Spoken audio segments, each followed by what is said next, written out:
Hi, hello. This is Shotgun Anaconda, and I'm the solo developer of Velocity Noodle, which is a 2D precision platformer focused on teleporting and going really fast. If that sounds cool to you, I would really appreciate if you could wishlist it on Steam. With the elevator pitch down, we can move on. Hey, that kind of rhymes. I decided to do a devlog just to document some of the progress of the game, and I figured maybe some of you out there want to see it. With that said, I've never done anything like this, so let me know if this was worthwhile and I might make another one. This time I wanted to build the boss for chapter 2. The game is based on bite-sized levels that you run through, but at the end of each chapter there's a special bad boy just to break up the pace of the game. For chapter 2, it's a tracking enemy that chases you. I knew I wanted to 1. Follow your path, thus making you think a bit ahead and how you move, and 2. Damage and bump you. I previously had some code for a simple following enemy. The player would leave crumbs after her with a node ID. The enemy would then go to the node, and when it arrives, move on to the next. It's a bit hacky, but it gets the job done. My philosophy for game development is that progress is a higher priority than fancy code, so as long as it works and isn't expensive, there's no reason to get bogged down with the details. Since the prototype for the code existed, I started doing the sprite. I had an idea that it would be a drone since that would fit with the world of the game, and for damage I got the brilliant idea that it's covered in electricity, and that's why I shoved a battery in the drone spot. This was actually quite late and my brain was tired, so I googled some reference photos just to get started. I knew this first pass would mostly suck, but I wanted to get something in the game just to get some progress. You see me switching to another sprite, which is actually the first chapter boss, and I usually flip back and forth between files just to get the right colors. I use a palette for 90% of the colors, but I do play around with some of the hue and saturation for certain borders and contrast.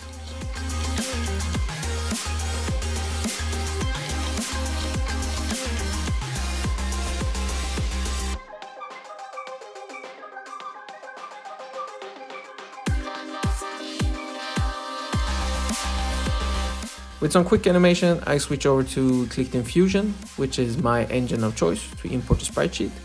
Fusion is quite old in the engine industry, but it's still good, and it was really the originator of the visual scripting interfaces that seems to be the rage these days.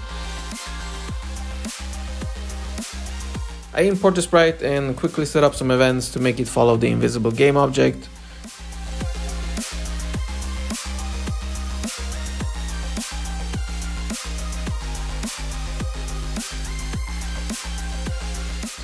It works quite well from the start, but the enemy requires some tweaking for his positioning, but I'm happy for now.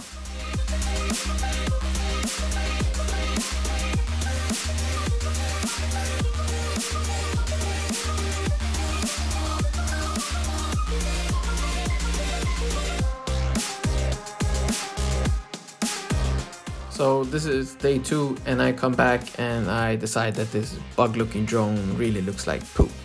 So I start over with a more typical drone design. I'm self-taught to Pixelart, so my progress is to draw, delete and redraw until it looks okay. But as I mentioned earlier, I value progress a lot, so I found that worked better if I can get something in the game, tweak the gameplay and then come back to the art and then back to the code. I know some people prefer to focus on one thing, but it's really up to you to figure out what works.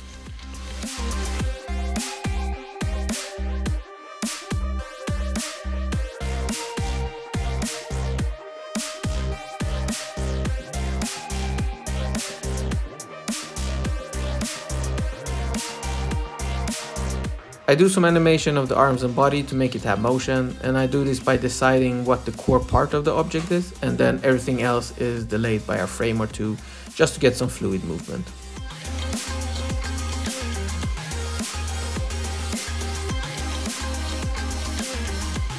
I add some flashing lights, and to hint to the player that this drone hurts, I add some sparks.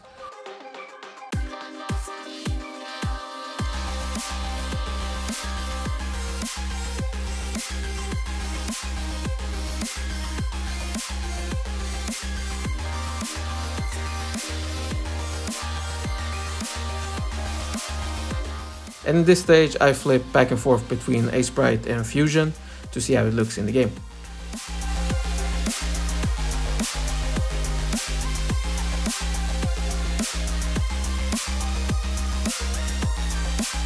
I add some code to bump the player when she touches the drone, nothing too hard, it's not there to break your run, just to be a bump in the road.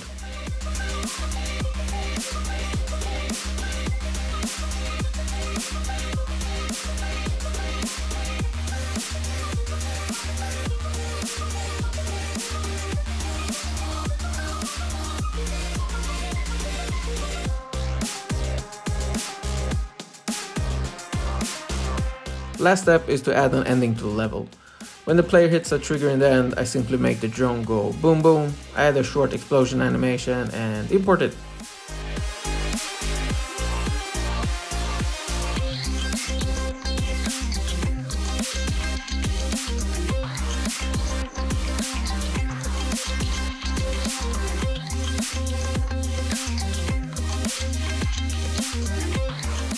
And that's it.